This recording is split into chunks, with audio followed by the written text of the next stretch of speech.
Alright, hello everybody. I got my Mac fired up here. Let's install Python on a fresh Mac user. So here I am in the EPI. We will begin from the beginning by downloading and installing miniconda. Unlike Windows, there's a couple more choices. You have four. This M1 is for the very new laptops if you have the new Silicon.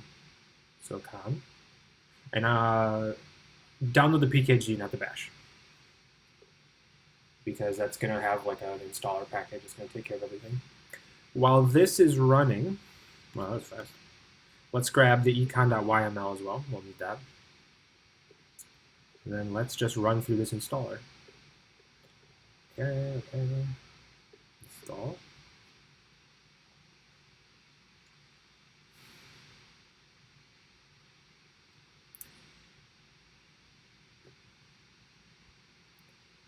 And while we're waiting, if you're curious, we can peek into this YML file. And all it is a list of packages that we're going to automatically be installed into your Python environment. Well, Python is a programming language, but there's lots of extensions to Python. These are called packages, and they're sort of like software for Python. So this list of packages are things that will let us make plots, run regressions, simulate models, draw random numbers, things that by default Python can't actually do. So in principle, you can install this all by yourself. You can mix and match this, but this is just a good, very basic list of things. This is actually more you need. Okay. So that's that. So miniconda is installed. So next, we need to follow the instructions. We download the YML, and we need to put it somewhere. We put it in the home folder. So maybe I'll edit this, because the home folder is actually like one level up from documents. I'm in guest, so this is actually my home folder.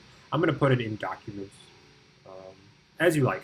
The point is just that you know where is this econ.yml, because we'll need to go there once we get to the next step, which is right now. So we're going to open a terminal. You open a terminal by going to the spotlight and typing terminal. Enter. And you can see that actually, so here's this tilde, this funny tilde, that we are in the home folder right now. So we need to cd documents, because I put the YML in documents. If you just put it in the tilde, if you go to your Finder, you go to Documents, and you push Command up, you can actually come, and this is the home folder.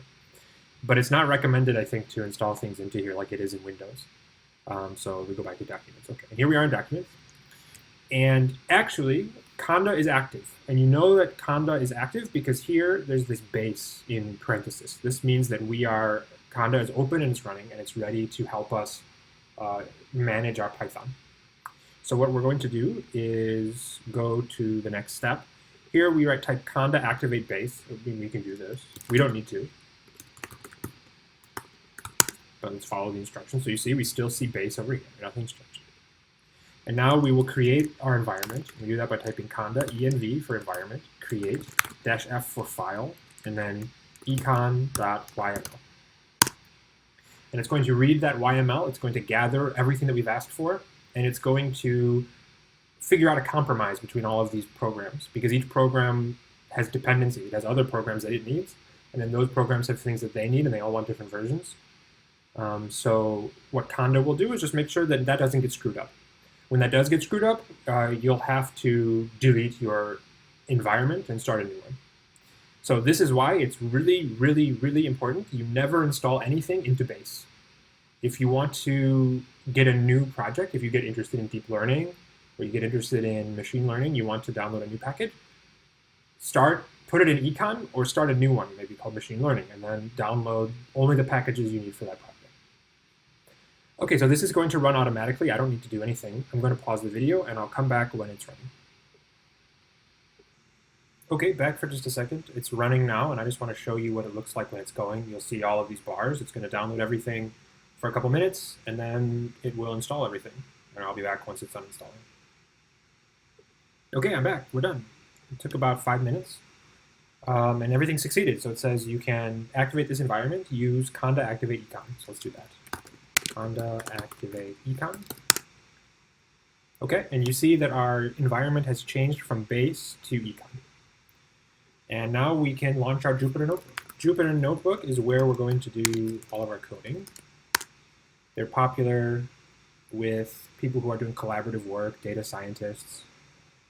Well, that's not supposed to happen.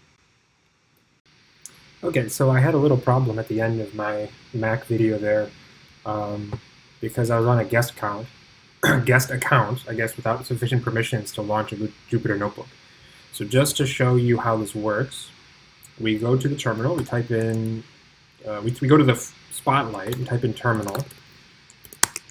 And from here, so you can see I'm in base, and I'm going to activate conda, activate econ. And you can see that we switched to econ. And now that I'm in econ, I can type Jupyter Notebook. And this will launch a notebook server. And then from here, yeah,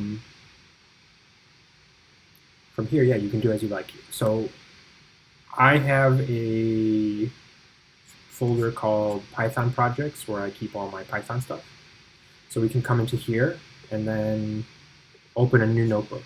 And the way that you open a notebook is to go to new and you choose Python 3, and that will launch you a beautiful empty notebook. And then here you can type Python code.